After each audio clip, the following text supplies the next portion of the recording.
So, important thing to remember, your community should come first. The first couple of months, I saw the impact I was making on a personal level with new friends I was making on Twitch. I was making an impact both on other people and myself through streaming. I am still an illustrator and extremely passionate about that. But even after a month or two of streaming, my priorities shifted and now I'm extremely passionate about streaming. So yes, I was saying community first. Like I was saying, the friendships I have made through Twitch, all of you have made such a huge impact on me. And I started to feel a humbling responsibility to this growing community. Once I started gaining subscribers, I felt a responsibility to deliver content to those subscribers, quality content. I try my best to deliver that to all of you. And those people who are subscribing to you are subscribing for content you're creating. So make the best content you're capable of to show appreciation for their support. That's very important. Very important. Managing your personal off-stream life with streaming and burnout. So this is a big thing. I've said this multiple times, but it has been working out for me to go full-time. But personally, if I think about it, it might even be better if I drop to 3 days, because when you go full-time, you're spreading out your streams. So for example, people will know I don't need to visit her on Tuesday or Wednesday or Thursday because she also streams Friday and Saturday. You know, so streaming part-time at the beginning is a really smart way to build your audience. And they also have, you know, those amounts of times to come visit you. So they're more likely to show up if you have fewer streams. And they're also at good times for them. I have lots of people in my community who are from Europe as well as North America. So now I'm streaming at 2 p.m. I used to stream at 11 a.m., but I moved it down a little bit so some more people who are in North America can make some of the streams after work.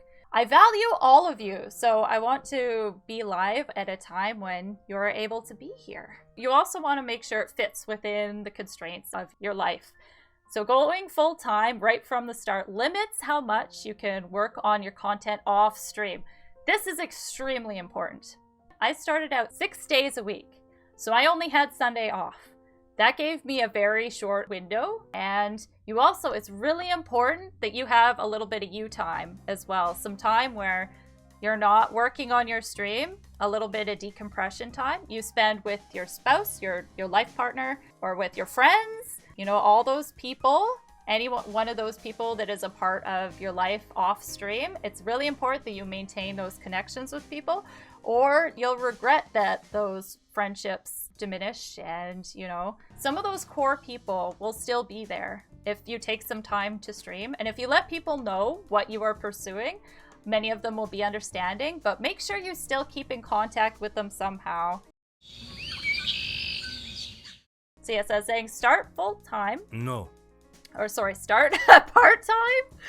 Don't go full-time because your brand will evolve as you stream. Everything doesn't magically happen that first virgin stream. It's kind of like coming of age stories. You know, those amazing magical movies and stories where people come into their own, start to understand who they are as a person. It takes time for you to figure out who you are as a streamer. And I think it's really important that you develop that over time. And when I was streaming 6 days a week, it didn't give me a ton of time off stream to watch my streams to see what I could improve on. It did give me much time to work on my graphics. Speaking of which, I really need to change my offline screen. It is so wrong. It has been wrong for a while. Anyway, those sorts of things that seem like minor details, if you're streaming full-time, it can be harder to manage all that stuff. So, experiment to see if streaming is for you. Streaming might not work out for you. I can see the appeal. It's amazing as a viewer when you find people you really, really enjoy watching. And when you understand that you can do it too, I can see where that excitement comes from. And I understand that excitement because I really got into it. I've been deep, man. I love it. But you have to be patient because part of it is luck. Big raids. For example, Glurms. We talked about Glurms earlier. He is a big Don't Starve Together streamer. And in my first month of streaming, he did a host.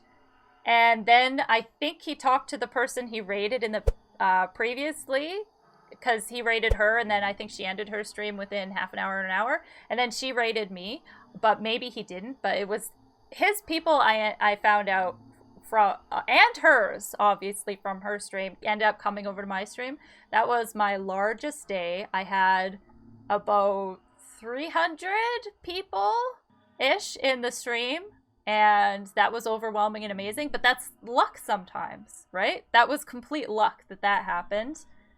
And ultimately, your success will hinge on your passion and devotion to your stream. So for example, you could get rated by a large streamer, but can you retain the audience? Can you grab people's attention enough to stay and follow you? There's that narrow gap we talked about that's about 14 seconds long. It could be even shorter for some people. If they pop in and you don't say anything, like a few 5 seconds, you don't interact with chat or you don't do anything that catches their attention, they're gone. So take care of yourself and nurture your personal relationships and family. It's difficult because it's not a 9-to-5 job. Your home becomes your workplace. The desire to be live all the time is strong. But be realistic with yourself about the healthiest stream time for you, like we talked about. For example, I generally stream around 6 hours a day, sometimes longer to 8 hours. But I'm always doing things for the stream every day off stream. So my average work day is around 8 to 12 hours total. And all work from home jobs struggle from turning off work mode while at home, especially when your streaming gaming computer is your normal computer that you use day to day. When you sit down, you get into that streamer work mode often. Can you claim expenses because you're running a business from your home? Actually, Wizard, depending on your income and depending on the, I don't know, tax whatever in your country, you can. If you're making a certain amount. And I think I still need to do some research for my taxes this year, but donations you might also need to claim on taxes, I think, because it's like tips if you're a waiter or waitress. I need to do some research though. I haven't made enough yet to fall into that bracket. Not yet. And also, if you are making that certain amount, you, I think taxes will take a portion of that as well when you do business expenses and stuff like that. I have to do research into it, Wizard, but that is an excellent question. In the US, you need to claim all income under a certain amount. You believe the cutoff is something like $3,000, but definitely consult an accountant. Yes. Thank you, Slipgator. I appreciate it. The standard deduction in the US this year is $12,000. You would have to spend more than that on your business to even bother claiming expenses. Thank you for that info, Diplo. I didn't know. Don't forget that most of your viewers love you, and if you need some time, they'll understand. If you don't like a game or something, don't force yourself on it, and they'll understand if you try something else. That's very true, Memoru. But at the same time, it's hard. It's really hard to take time off as a streamer. It's really hard because your community does appreciate you, but you lose a lot of subscribers. For example, when I was streaming 6 days a week, I took 3 days off when we had to put my cat down. I was averaging about 35 viewers. When I came back, I averaged 10. So 3 days and my viewer count went down that much. 3 days. So you can imagine taking 1 week or 2 weeks off. Realistically though, when I've thought about it, people are subscribing for your content, right? So they're paying you and relying on you to provide that content for a certain amount of time. So if you are gone for a while and they unsubscribe, you know, you get back a lot of those subscriptions when you start going live again, but you will lose viewers and subscribers when you take time off. It's hard. It can be really hard when you have a tight financial situation because when you account for all that stuff and taxes are removed from you after, it can be hard. It can be hard. I can't do this anymore. So this is a guy named Uber who had a bad experience with streaming. This went viral a couple months ago, so some of you may have already seen it. Check the link in the description for Uber's video. I'm really glad that he made a video about it. I'm really sad that it didn't work out for him. Like we looked at the statistics before, you have to realize that it doesn't work out for everyone. And who knows, it might not work out for me. I hope it does, because I love you all and I want to keep doing it, but it's complicated, right? It's really complicated. I think his advice not to work full-time and stream full-time is very important. He had no time to dedicate to people in his life, right? Like, it could go really well and it could go really, really poorly. There's also a level of stagnation too. I've heard from a lot of streamers who said they sat at around 15 to 20 viewers for years. For years, right? And that's still an amazing number. It's complicated. It's so complicated. You gotta find that balance. Doesn't matter who you are, otherwise you lose all interest, like you said. And you end up in a situation like that, right, Fly? Where you were miserable at work while you were in your day job and pushing so hard on your stream. It's so hard. When people find out you're a full-time YouTube streamer, often they ask how you can become a full-time YouTube streamer and be successful. You always ask them, are you willing to work a full-time job for several years and possibly never make real money? Meaning you better do it for the right reasons. Now, no one ever became an astronaut by not giving 110% to that dream. But not everyone that wants to be an astronaut is successful. Yes. Too long didn't read stream because you like to do it. Work hard to become more successful. Yes. Yes, absolutely. It's true. Like we said before, don't go into it thinking it's easy money, because it's not. And it's rare. It's rare to be in a situation where you are full-time and making a sustainable income. I think that's hard for a lot of people to really understand. So many people seem to think that streaming is just playing games for people, but it's so much more work than that. Yes, both during and between streams. And to be honest, viewers are super fickle. Yes, and we'll simply move on for the teeniest thing. Yes, yes, Syndra. It's very true. It's all about luck. You have to be in the right place and time. Like we were saying before, remember, you can get a huge raid with over 1,000 people, but can you retain that audience? And can you grab their interest enough that they want to follow? Right? That there's luck that goes into it, but there's also hard work. I think it's a combination of both. And, if something of yours goes viral, that's also luck. I have a goldfish poster I made about goldfish myths that went viral on Tumblr, and I wish I was a streamer at the time. But, whatever. That was the only thing I ever did that went viral, and I was so excited about it. I was really excited about it. It's interesting that streaming and video making is really similar to artists in the way that will be popular in little time, even if they have simple style, and others with something unique will be never known. Yeah, it's true, remember, viral stuff is very unpredictable. It really is. I know, I've gone through situations where for a week things were really slow. It's like we said about before, subscriptions fluctuate a lot. Viewers can fluctuate a lot as well for a variety of reasons. Oh yeah, this is an article, another cautionary article that went a little bit viral when it first came out. That guy's experience with streaming is he ended up going to the hospital because of the unhealthy lifestyle he led while streaming. So it's another cautionary tale to just inform people. It's one of those things, I was nervous about stuff like that going viral because I think this is an irrational worry, but I thought about people who come into my stream saying, oh, I feel bad putting my favorite streamer in this position. Like, maybe they shouldn't be streaming. And it's like, no, you can do streaming safely and healthily. You just need to move in whatever way you are able to move. Eat in healthy ways that are applicable to, whatever health conditions that you might have. And make sure that you have a healthy balance. Balance is key. Balance is super key. You do part-time work and streaming, and you try to go to the gym at least twice a week. You do cardio lifting one day and cardio yoga at the other. It's important to stay fit, especially if you work in a non-physical job. Yes, NDB!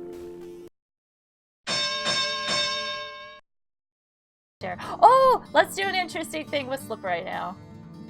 Let's do an interesting thing. So this website here, they have a compare thing that's new. So let's click on the compare thing. We'll type in really Boogerlicious. We'll add it to it. This is so cool. You can see statistics about your own stream here. And now let's add Slipgator. And let's compare.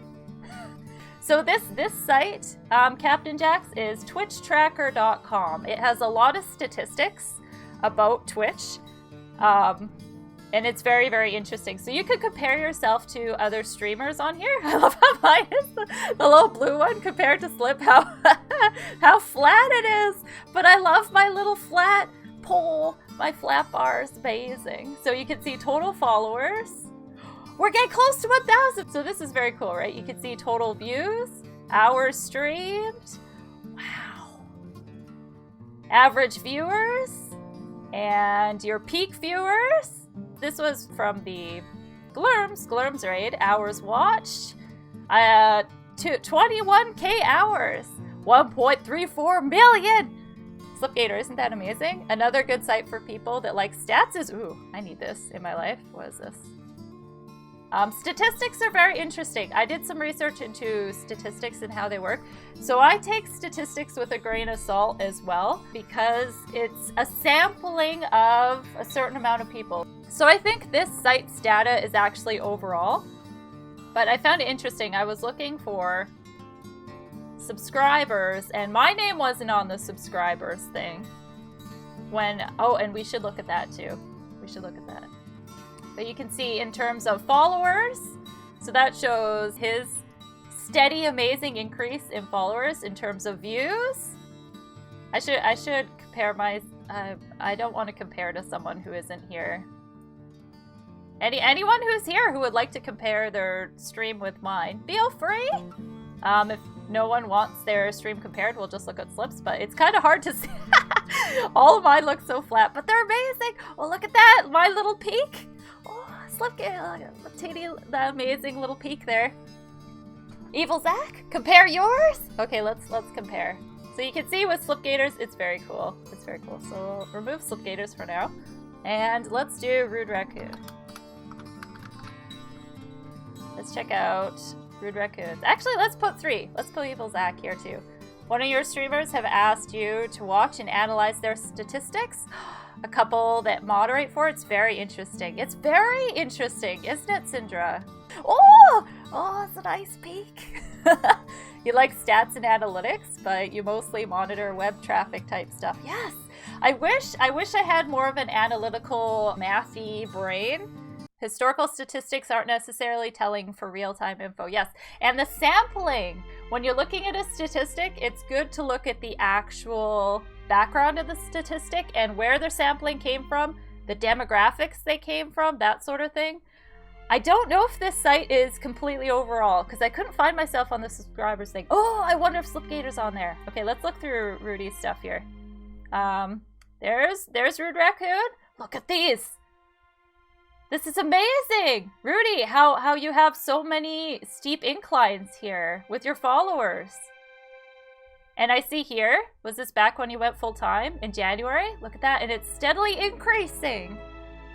It's amazing. You have a background in stats, but the more you do stuff, the more you feel like making great content is better than anything you can learn from stats. It is true. Slipgator's true. Rude Raccoon, okay, let's check this out. So in terms of views, an amazing steady incline since you went full-time here. It's amazing. But I'd say in terms of hours streamed, it looks like we're about equal here in our times-ish. Hours watched. And average viewers. There was that insane peak over there. And yours are increasing here too. That's awesome. So this is, yeah, a good thing you can look at personally to see where you can look at the dates and reflect back on what games, what kind of content you were streaming at that time. And it's kind of a handy tool to look at. I really like this website. What is this? Peak viewers? Ooh, 139! That's awesome. So let's switch out Evil Zach now. Let's check out Evil Zach's. Looks like ours are fairly comparable here with followers. Although you have a lot of amazing peaks here too. Beautiful peaks. And views. And hours streamed. It looks like fairly comparable there. Hours watched.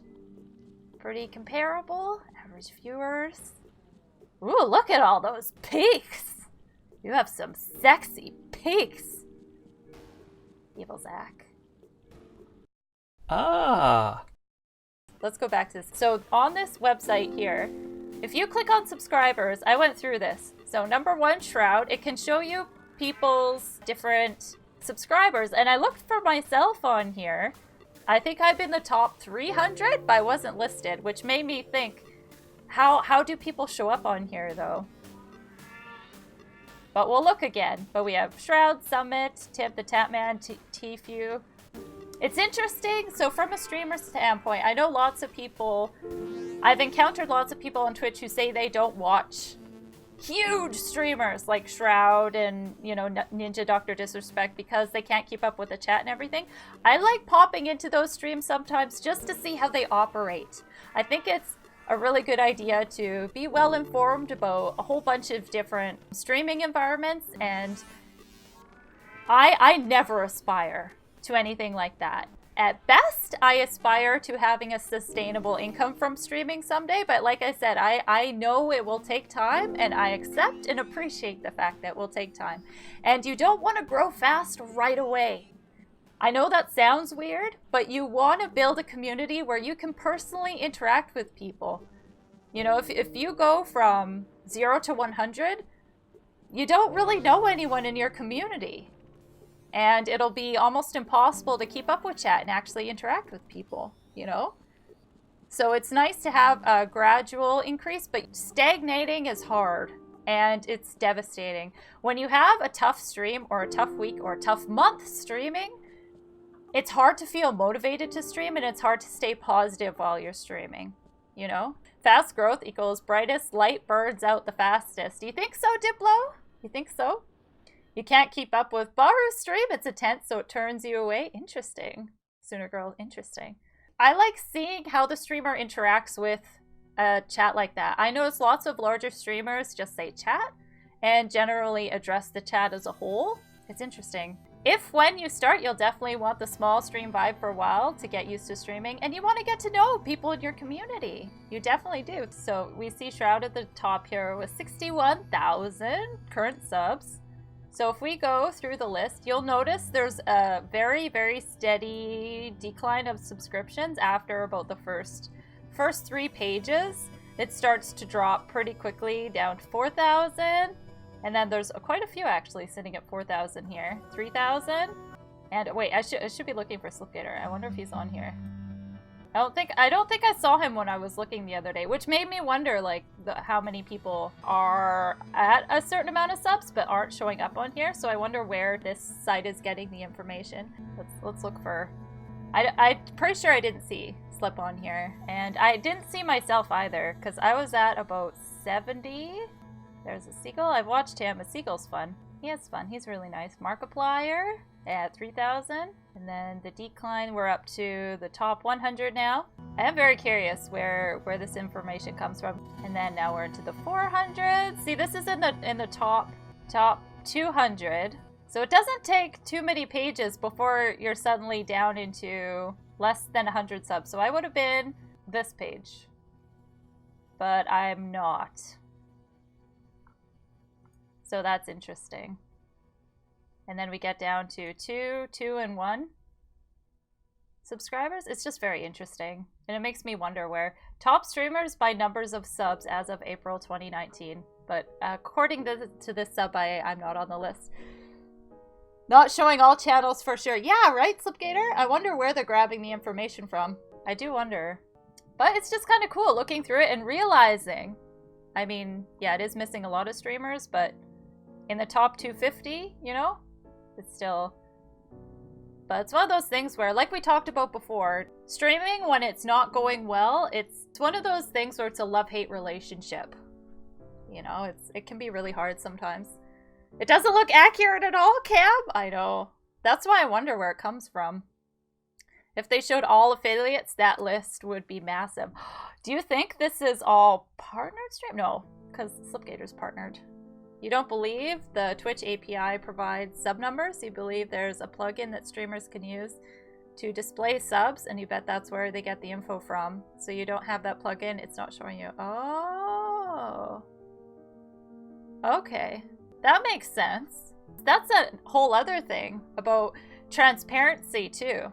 Like, how much transparency do you want to know about the streamers you watch? And how much transparency would you appreciate knowing if they're not sharing that information? Ninja numbers are way off.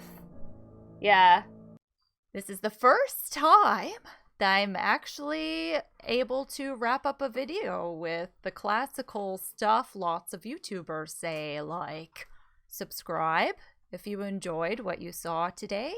Like the video if you liked the video. Comment if you have any thoughts, opinions, and or questions. And join me on Twitch Tuesday through Saturday at 2 p.m. Eastern Time. I would love to see you there if I don't see you there already. And we're going to do another streamception, which is basically what we did in all these videos here, where I'll do a stream and we'll talk about streaming stuff, because lots of things have happened since April. That was filmed back in April, and it is going to be September. Tomorrow. That's crazy. If you would like to join us in the discussion, feel free to join the Discord. There are links for everything. My outro, there's links, and there's also links in the description as well for joining social media. I will make announcements in the Discord and on the stream leading up to the stream section. So if you are a streamer or a person who's interested in talking about streaming, please join us then and contribute to the discussion. I'll be talking about Mixer, your priorities as a streamer, the desire for instant gratification, both as a streamer and as a viewer. And we'll talk about more money stuff and psychological stuff related to streaming, and also the level of openness. You as a streamer, you know, how much you want to reveal about yourself and your stream and all that stuff. So please join us then, and thank you so much for watching. Have a wonderful day, my dear, amazing, wonderful friends.